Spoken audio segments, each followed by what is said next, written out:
tren dalam industri kecantikan, beauty ini Betul. akan terus berubah begitu. Dan di satu sisi juga kita ketahui ya bahwa ada investasi yang tetap harus dilakukan begitu kan, meskipun tadi trennya juga terus berubah, artinya juga harus ada mitigasi-mitigasi Betul. resiko yang ada. Nah, berkaitan dengan hal ini, seperti apa strategi yang dilakukan oleh J99 Corp sendiri?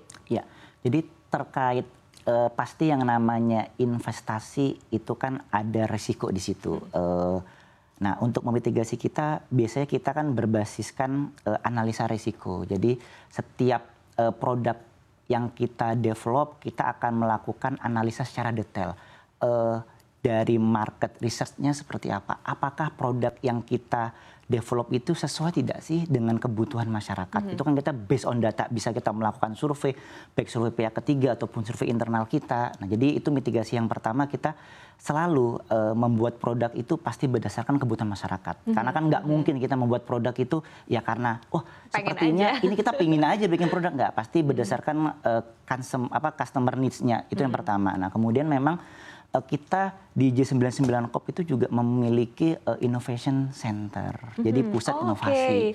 Ada Jadi risetnya betul. Jadi memang kita sadar bahwa karena kita berada di dunia industri kecantikan yang mana sangat dinamis industrinya, kita harus memiliki tim research, terutama tim R&D, tim NPD yang memiliki kemampuan handal. Oleh karena itu kita mendirikan Innovation Center.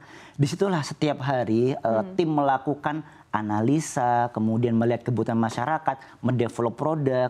Bisa jadi produk yang didevelop nggak dikeluarkan, bisa juga karena mungkin secara risetnya mungkin saat ini belum saatnya yang tepat, seperti itu. Tapi secara nilai investasi artinya apakah memang cukup besar juga untuk R&D atau justru memang dari sisi eksekusi ini juga harus dipertimbangkan gitu?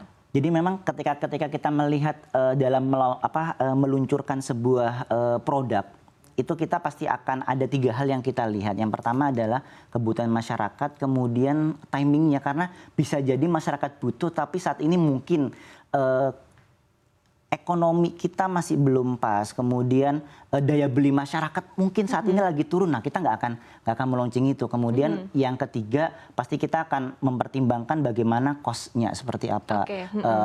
Jadi ada tim analis yang akan melihat itu semuanya sebelum kita meluncurkan sebuah produk itu ke pasaran sebetulnya. Oke, baik. Nah, tapi di sini menarik juga Mas kalau kita lihat begitu kan, saya juga salah satu yang mungkin sering melihat begitu ya dari postingan-postingan Instagram Juragan 99 begitu Pak Ganes, dan memang terlihat begitu kekompakan di dalam ataupun juga internal perusahaan begitu. Apalagi sebetulnya juga kalau kita lihat tadi kan disebutkan ya dari istilahnya unit usaha terlebih dahulu, kemudian bergerak menjadi korporasi, tapi di satu sisi employment engagement ini tetap masih tampaknya menjadi core utama ya untuk perusahaan begitu. Nah, tapi sebetulnya apa yang menjadi kunci dan apa sebetulnya vision ataupun juga misi begitu ya dari Juragan 99 berkaitan dengan mungkin dari sisi kesejahteraan karyawan, dari sisi kekompakan karyawan sendiri seperti apa? Ya, jadi memang salah satu pengikat kita memang divisi dan misi. Nah, yang lebih besar dari itu adalah kita memiliki corporate value sebetulnya, Mbak Rifa. Jadi itu yang selalu saya tekankan kepada setiap tim, bahwa J99 Corp memiliki corporate value yang namanya itu champion. Jadi mengapa champion? Kita ingin menjadi grup juara sebetulnya. Grup juara kalau kemarin visinya di Indonesia, kita ingin grup juara di Asia sebetulnya. Artinya apa? Bahwa masing-masing industri di manufacture, industri di principal di selling industrinya, industri di transportasi, dan semua industri kita ingin menjadi industri yang menjadi juara di dalam persaingan industri itu. Memang saat ini kita sedang dalam proses menuju ke situ. Nah, salah satu kuncinya ya saya bilang ke teman-teman di Unibisnis, kita punya core value yang namanya value-nya itu adalah champion. Champion itu adalah singkatan dari beberapa value yang kita internalisasi kepada setiap orang yang ada di J99 Corp. Bahkan kita masukkan core value champion itu ke dalam bentuk KPI-nya mereka sebetulnya. Gitu. Jadi harapannya mereka terinternalisasi bahwa aku itu bekerja di grup di J99 Corp, mau dia ditempatkan di bisnis tertentu, kita kan punya 29 unit bisnis ya, mau dia ditempatkan di bisnis A, B, C, tapi mereka punya satu core value sebagai perekatnya sih sebetulnya. Oke, menarik ya. Artinya memang betul-betul melihat ini sebagai value perusahaan Betul. ya. Nah, tapi di satu sisi tadi kan disebutkan, sekali lagi begitu disebutkan unit bisnisnya ada banyak, begitu hingga 29 unit bisnis, dan ini menarik kalau kita lihat ya. Tadi kan sebetulnya growth-nya di industri kecantikan saja, di sektor kecantikan saja ini sudah luar biasa gitu kan. Tapi dari J99 Corp sendiri juga sudah merambah ke industri lainnya, seperti industri transportasi. Ini juga menarik dan kemarin juga sempat menjadi sorotan masyarakat ya. Nah, ini seperti apa sih sebetulnya apa yang dilihat begitu ketika sebetulnya di satu sektor saja sudah sukses begitu ya, sudah istilahnya pasarnya juga masih besar, masih growth-nya juga masih bisa akan sangat tinggi, tapi kenapa akhirnya sudah mulai merambah ke sektor lain? Apa yang dilihat begitu dari sektor transportasi? Iya.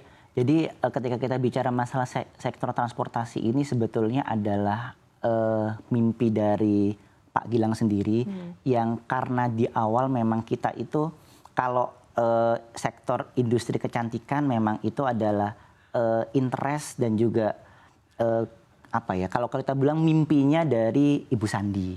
Nah, ketika di sektor hospitality, sebenarnya transportasi itu kan maksudnya ke sektor pelayanan ya. Betul. Nah, hospitality itu memang itu adalah mimpi dan interestnya dari Pak Gilang itu sendiri. Sebetulnya ketika kita bilang apakah kita baru masuk, kita mendirikan J99 Trans itu dari tahun 2018 sebetulnya Mbak Sarifah. Sebetulnya sudah lama. Nah, memang kenapa sekarang baru tersorot? Nah, memang karena salah satu visi kita bahwa ketika kita melihat sekarang ini transportasi publik di Indonesia itu kan sudah sangat berkembang dengan berbagai varian moda transportasi lah. Nah, kenapa kita memilih bis ini? Yang pertama kita melihat bahwa masyarakat tuh masih sangat suka berjalan berpergian menggunakan bis. Nah, jalur darat. Jalur darat terutama, karena kan sekarang sudah ada apa namanya tol yang dari Jakarta, bahkan sekarang kan dari Merak nanti akan sampai ke Banyuwangi kan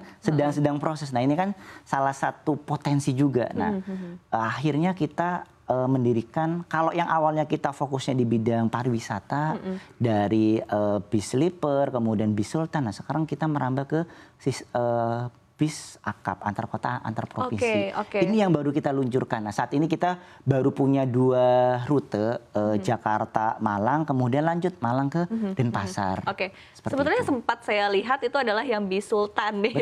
Betul. Dan itu juga sangat menarik sejujurnya. Tapi apakah marketnya memang istilahnya untuk para sultan atau memang ditujukan juga nih untuk masyarakat istilah masyarakat biasa, rakyat biasa? Itu seperti apa sih Mas sebetulnya? Betul. Jadi kembali lagi ketika kita bicara masalah bisnis, kita kan melihat segmentasi ya sebetulnya. Kita mendevelop sebuah bisnis itu pasti ada ukuran analisa segmentasi. Nah, memang untuk bis Sultan itu kan ada ses A dan B yang kita grab di situ. Apakah masyarakat umum bisa? Ya, nggak ada masalah. Silahkan yang ingin mencoba. Bahkan untuk bis akap yang jalur Jakarta Malang ini alhamdulillah sudah antri sampai nanti Desember. Bahkan saya sendiri kalau mesen saya nggak bisa sebetulnya Mbak Sarifah sebetulnya. Nah, oleh karena itu di 2024 besok kita mau melakukan pengembangan untuk memperbanyak armadanya. Karena kan saat ini masih armadanya masih terbatas, ada 6 armada. Nah, kita ingin menambah armada itu sehingga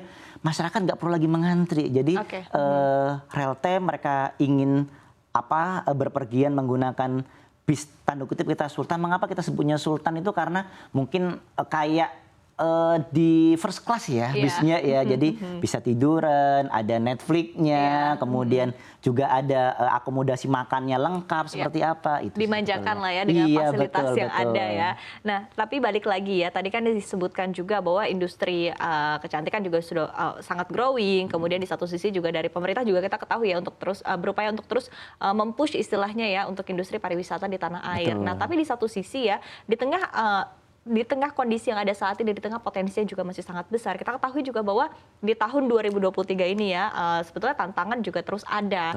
Bahkan sebetulnya dari saat pandemi ya, tapi pandemi kita bisa lihat begitu ya bahwa Juragan 99 ini bisa survive, bahkan thriving begitu ya di saat pandemi. Nah, tapi di tengah kondisi yang ada saat ini, fluktuasi kondisi perekonomian juga masih terus terjadi. Seperti apa upaya yang dilakukan untuk memitigasi dampak-dampak dari mungkin pelemahan ekonomi secara global dan lain sebagainya untuk Juragan 99? Ya, jadi kalau kami di grup bisnis itu selalu melihat makroekonomi sebetulnya. Bagaimana sih ekonomi secara makro yang ada di Indonesia sebelum kita melakukan upaya-upaya investasi ke depannya. Nah, yang kita lakukan sekarang adalah kita tetap fokus pada fundamental kita. Kita memang ingin menjadi dominant player. Bagaimana kita bisa menjadi salah satu pemain besar di industri yang kita geluti. Baik itu di industri kecantikan, industri beauty, maupun di industri transportasi dan industri-industri lainnya. Jadi memang ketika kita flashback bagaimana sih ekonomi Indonesia terhadap keberlangsungan dunia usaha. Nah, itu kita cukup concern melihatnya. Nah, itu sih salah satu strength point kita, bagaimana kita melihat ekonomi makro, kemudian kita buat strateginya ke dalam perusahaan kita. Oke, baik. Ini pertanyaan terakhir ya Pak Ganes. Target-target yang belum dicapai dan ingin dicapai oleh Juragan 99 seperti apa? Banyak ini pasti. Iya, jadi sebetulnya sih kalau dari saya pribadi sebagai CEO ya, intinya kita ingin terus berkembang, ingin kita growth lah sebetulnya. Bagaimana ketika ekonomi Indonesia growth ya otomatis itu sebagai sebuah peluang kita untuk bagaimana menumbuhkan industri kita. Nah, ketika ditanya apakah J99 Corp ingin merambah industri lain, ya kita pasti akan pertimbangan itu sesuai dengan analisa mitigasi resiko yang sudah dilakukan oleh tim yang ada di J99. Yang pasti sih target besar kita adalah bagaimana ke depan J99 Corp ini bisa menjadi dominant player untuk di industri masing-masing. Dan yang terpenting lebih besar dari itu adalah mimpi Pak Gilang dan Bu Sandy itu adalah bagaimana sih J99 Corp itu bisa memiliki kontribusi terhadap ekonomi nasional, kemudian bagaimana bisa memberikan dampak dan manfaat untuk masyarakat Indonesia. Itu sih sebetulnya sih cita-cita besar kami sih Mbak Sari.